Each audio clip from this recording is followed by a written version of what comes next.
So good morning, good afternoon, and good evening, guys, based on the time zones you all are coming from. So guys, before we start with the session, can you all please give me a quick confirmation if you all can see my screen and hear me loud and clear as well? Perfect. Thank you so much for the confirmation, everyone. So my name is 𝐑𝐨𝐥𝐞-𝐁𝐚𝐬, and I have been working in this IT industry for more than 13 years now. So the main agenda for today's session, we are going to discuss on the market basket analysis here, how the association rule mining works, and how the a priori algorithm works. A small question that we can start with is, has it ever happened that you are out to buy something and you end up buying a lot more than you have planned? So this normally happens in the marketplaces, correct? So it's a phenomenon called as the impulsive buying, and big retailers take advantage of machine learning and a priori algorithm to make sure that we tend to buy more. And that's what we have defined as a market basket analysis. Now, first of all, let's discuss on that. So in today's world, the goal of any organization is to increase the revenue. And can this be done by pitching just one product at a time to the customer? The answer is clearly a no. Hence, the organization began mining data related to frequently bought items. So market basket analysis is one of the key techniques used by large retailers to uncover associations between items. So they tend to find out the associations between different items and products that can be sold together, which gives assisting in right product placement. Typically, it figures out what products are being bought together, and organizations can place products in a similar manner. Now, let's understand this better with an example. Let's say we have people who buy bread usually buy butter too. So the marketing team at retail stores should target customers who buy bread and butter and provide them an offer to them so that they buy the third item that we have, eggs or any kind of jam as well. Correct?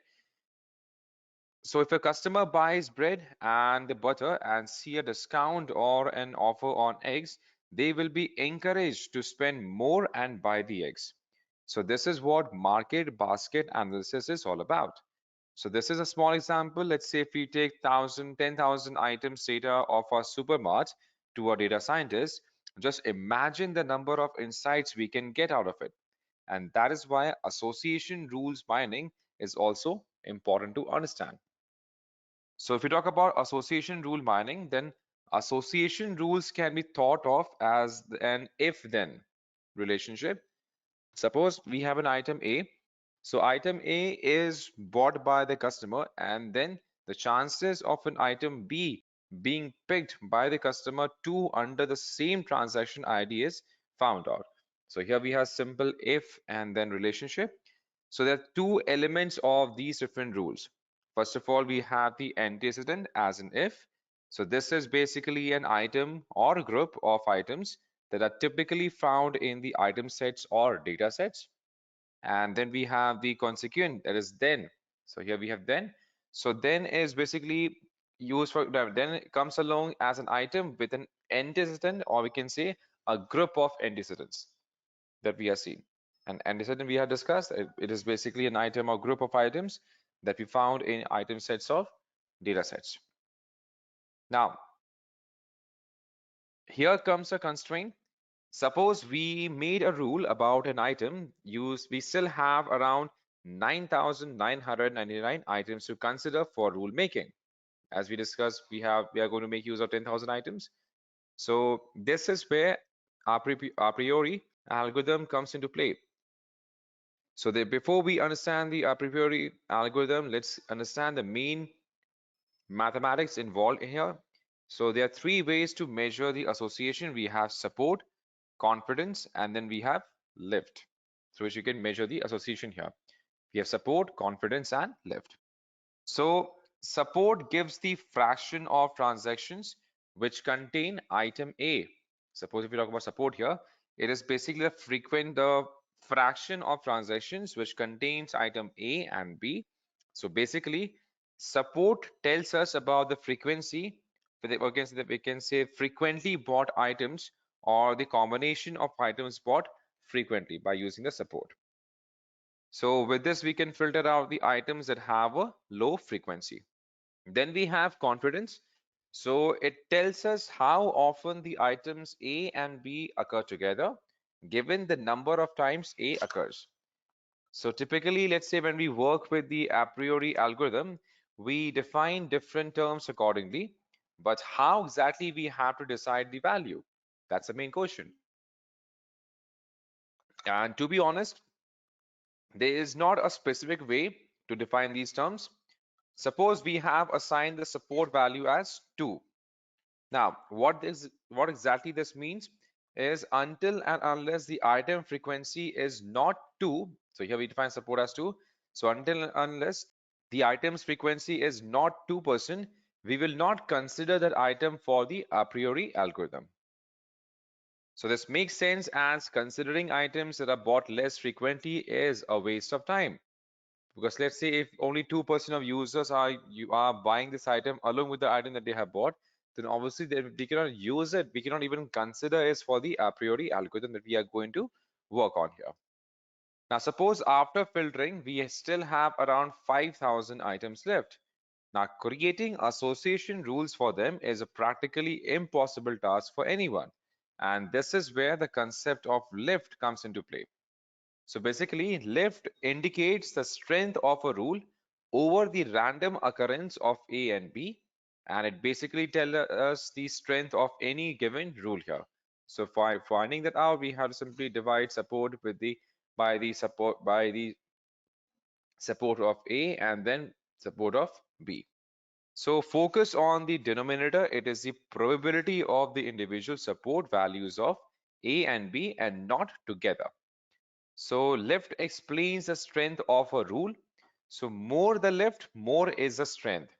Let's say A, suppose we can say for A is to B. So if if then relation, so if we talk about if then relationship for AB, then the lift value is 4. So first, let's say for this relation, the lift value is 4 here. That means if you buy A, then the chance of buying B is 4 times. If the lift value is 4, or we can say it's 4 times. If the value here is 2, then it is 2 times, and so on, as a part of the lift values defined. So let's get started with the a priori algorithm, and now let's see how exactly it works. All right, so now let's discuss on the this is what we discussed here, the transactions at our local market. And here we have ABC for in transition 2, we have ACD. In transition 3, we have BCD. In transition 4, we have ADE. And then we have in transition 5, we have BCD. So let's say here, if you find out the entire rules here, then if A, then again, they are going to purchase D. If they buy C, again, they have the option of going for A. If they buy A, then they have the option of going for C. And if they buy B and C together, then they are going to buy A as well. And then same way, we can find out the support. So again, for if A is, for those who are purchasing A, the probability of buying D, it is in terms of support, it is 2 by 5. In terms of confidence, it is 2 by 3. In terms of lift, it is 10 upon 9. Whereas for C, again for A, that means what is the possibility that those who have purchased C will be buying A. So you can find the support as 2 by 5, confidence as 2 by 4, and lift as 5 by 6. Same way for C, and same way for BC and A. So we can see how the probability is going to be distributed as we find out the possibility of one product to be bought over the other. All right, so now let's assume further on the a priori algorithm part. So a priori algorithm uses frequent item data sets. Okay, so item sets or data sets to generate the association rules. So it is based on the concept that a subset of a frequent item set must also be frequent item set, must be a frequent item set. And frequent item set is an item set whose support value is greater than a threshold value that we have support. So let's say we have, now we're getting what exactly a frequent item set is, what we have discussed just now. It's an item set whose support value is greater than a threshold value. All right, so now if we talk about a simple example, now here we can, let's say we have the following data of a store here. So we have the transaction ID here, and then we have items. So here we have these one are transaction IDs, and here we have the items. So in transaction one, we have 134, 235, 1235, 25, and 135. So if we talk about the first iteration, now let's assume the support value is 2, and then we can create the item sets of the size 1 and calculate their support values, as you can see here. So as you can see here, the item 4 has a support value of 1, here, which is less than the minimum support value. So we are going to discard 4 in the upcoming iterations, and we have and that's how we can have the final table defined here as the fn. So here we are going to discard the value as 4, and then we are going to have the final value to be given to us. So the item sets with support value less than minimum support value, that is 2, are going to be eliminated. Next, we are going to create the item sets of size 2 and calculate their support values. So all the combination of item sets in F1 are used in the iteration here. So here we have C2, and then we have the F1 here. So basically, here we are going to make use of the entire iteration here, and item sets having support less than 2 are eliminated again. And in this case, we have 1 and 2, right? So let's now understand what exactly we mean by pruning and how it makes a priori one of the best algorithms for finding the frequent item sets. So if we talk about pruning, then we are going to divide the item sets in C3 into subsets and eliminate the subsets that are having a support value less than 2 from this given item sets here. So here we are going to work on the third iteration. So we will discard 1, 2, and 3. We are going to discard 1, 2, and 3, and 1, 2, and 5 as well. So they both contain 1 or 2. And this means again, and this is the main highlight of the a priori algorithm here. So again, here we are going to discard 1 and 2. And this is the main highlight of this entire algorithm here, because again, the 1 and 2 is a common thing available in these both data sets, right?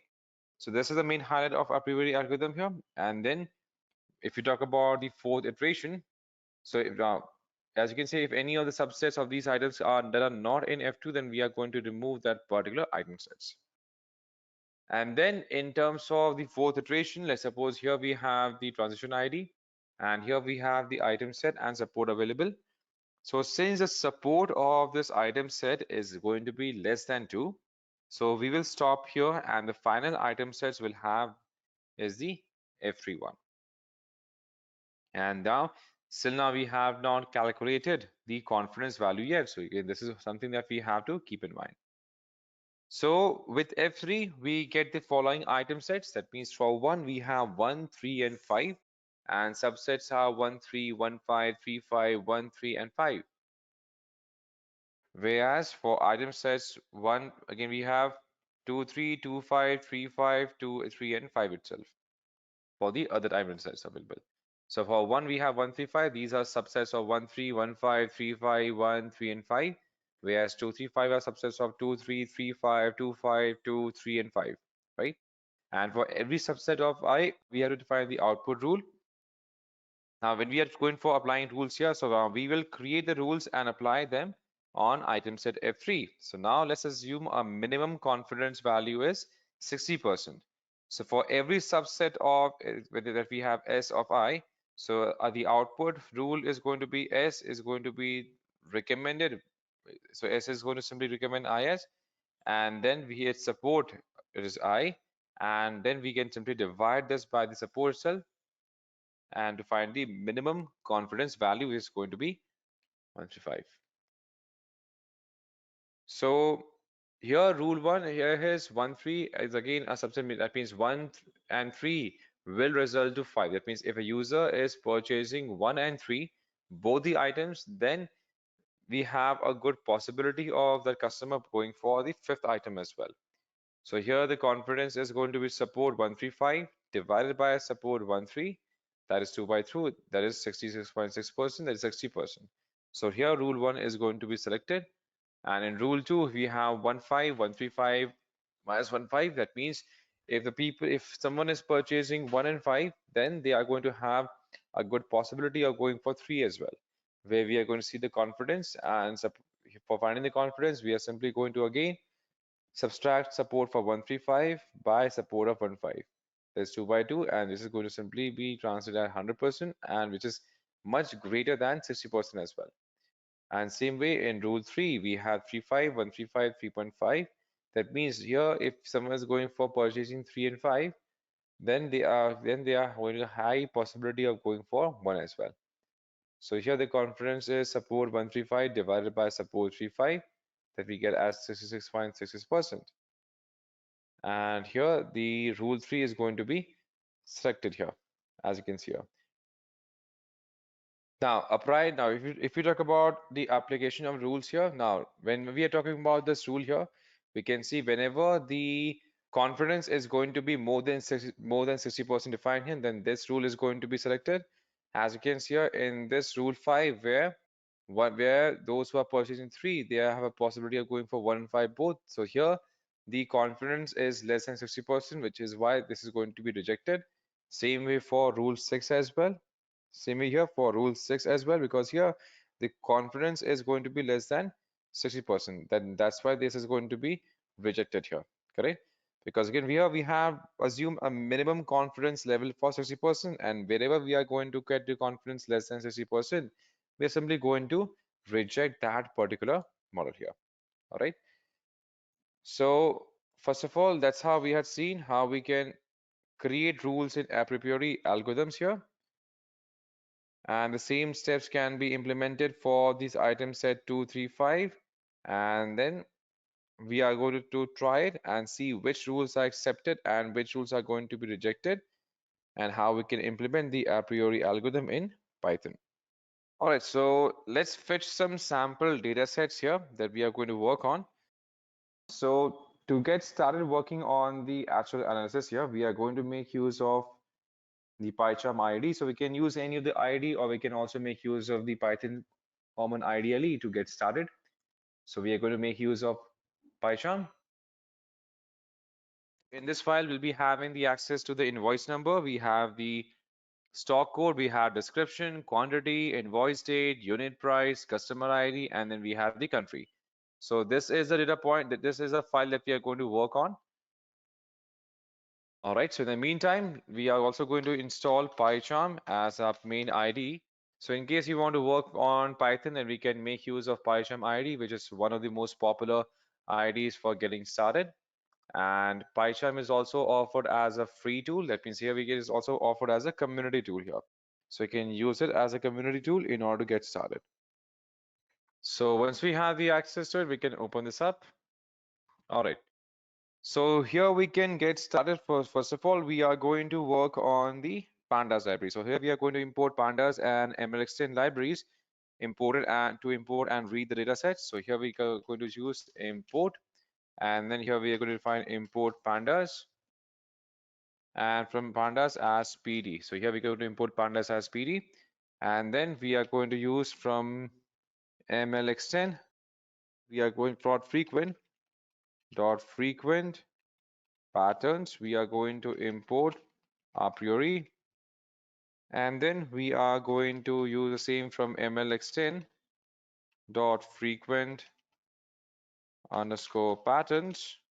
We are again going to import association rules.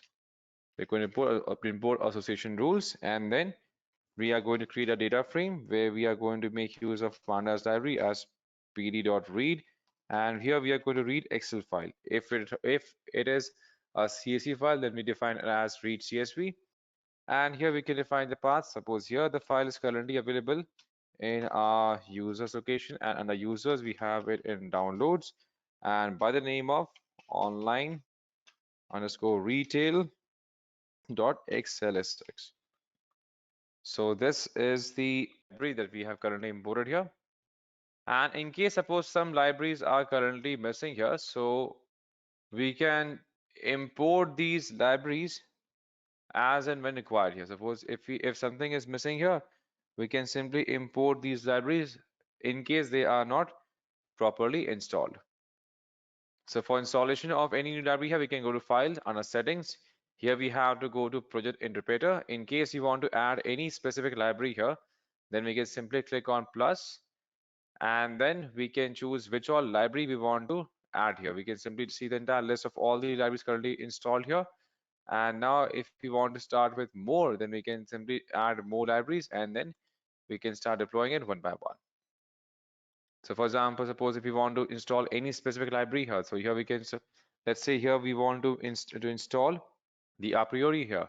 So we can see here we can also import the ML extent. So if this library is currently available, we can simply click on install package, and this is going to be installed and stored in a system as a library. Same way if you are looking for Apriori here, so here we can also use, because again at the end we are going to use Apriori from the ML extent that we have imported. So here we are going to install the other package as well. So the first package for ML extent has been installed, and now if you want to install the other packages, then we can also install it. So in case we have missing some kind of library, then we can simply install it, or in case we have not used those libraries yet, then we can simply use them one by one. So once we are done, we can simply come out. So as you can see now, once the libraries have been properly installed, then we will be able to see there is no error being shown here. And this is the path of the file where we have stored online retails.xls file here. So just to confirm, we can confirm that we do have the file by the name of online retail.xls available here in our downloads directory. So once we have specified the file here, and then we are going to simply use dataframe.head. So in case we want to see the first few entries of the current dataset that we have imported, so here we can simply define df.head, and then from the given path, the first few head is going to be returned back as a response. Now once we are done, we can simply start applying it. Now once we have the access to the dataset here, next step is going to be focus on data cleaning, which will include removing spaces from some of the descriptions that we have. And for that, we are simply going to specify here we can, now instead of using the data frame head here, so now we are going to use the data frame, and then from here we are going to add a short description. So here we can add a short description here. So basically we are going to work on data cleanup, which includes removing spaces from some of the descriptions, and then we are going to drop the rows that don't have invoice numbers and remove the credit transaction as well. For example, suppose we have some rows where we don't have where we have blank transactions itself, right? So we have some blank invoices, and then we have invoices numbers, and remove the credit transaction where we don't have any kind of invoice number placed here. All right. So here we have to work on removing those kind of anomalies. So here from the data frame, so here we can add parameter as description. Now on a description, we are going to use a string function as string.strip. So string function is available under string. We're going to make use of it. And then same way from data frame, we are going to work on dropping, where we can find the values for x is equal to 0, and then the subset where what kind of values we have to drop. Do we have to define that parameter where the invoice number is going to be in place, is going to be true. And then from data frame, we can define the invoice frame, the invoice number, and then we can define it to be a data frame where invoice number, again we are going to convert that to a string itself. So here we can define data frame, and then the invoice number type. So here we have invoice number dot the AS type, and then we are going to the SD type here, but again here we can keep it to AS type. So here we can define to be a string value. So here we can define to be a string, and then we can create a data frame where we can define data frame should be a value closer, okay, so value closer to data frame where we are going to define the invoice number. So here we have invoice number, and then we can define this as a string function We missed on the, so here we have string dot contains, and then we can define wherever the value is C. Wherever the value is C as a part of definition defined here. And then we are going to simply save it as a part of given data frame. So after we are done cleaning up, we need to consolidate the items into one transaction per row with each product. So for the sake of keeping the data small, we are only going to be looking at the sales for any specific country. So now once we are done, we are going to create and consolidate the items into one transactions per row with each product. And for the sake of keeping the data set small, we are going to look at the sales for a specific country. So for that, let's say here we want to focus on one country data set here. So here we can use basket. And then in the basket part here, we can define multiple data frames. For example, first of all, we can define data frame. And here we are going to use the same data frame. And then we are going to segregate it further based on the country itself. So here we can define country, and then under country, we can define which country we want to focus on. The country should be, suppose, let's say France as a single country. So here we can define France as a country that we want to use for consolidation. And then we are going to group. So here we can use group by the invoice number. So here we are going to define the invoice number for it. So here we have invoice number. And then we can add a short description here. So here we can add description. And then after we are done defining the description here, we can then define the quantity here. So here we can define quantity. And then after quantity, we can define sum. Let's put this underline just to avoid the confusion. So here we can define sum. And then we can define unstack dot reset. We missed one other parenthesis here. So here we have to define sum, and then we have defined unstack, and then we have defined dot reset, and then the index value here with the final NA, with the final, or okay, so with the simple fill color, with the simple fill, and then we can define the value to be a simple 0. And then we can use set underscore index, where we can define for the invoice number. So here we have invoice number defined. And then we can define this for a basket.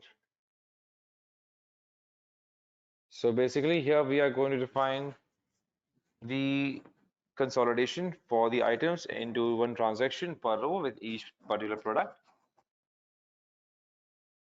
And to keep the number of transactions low, we have focused our attention only for a single country itself, as in France.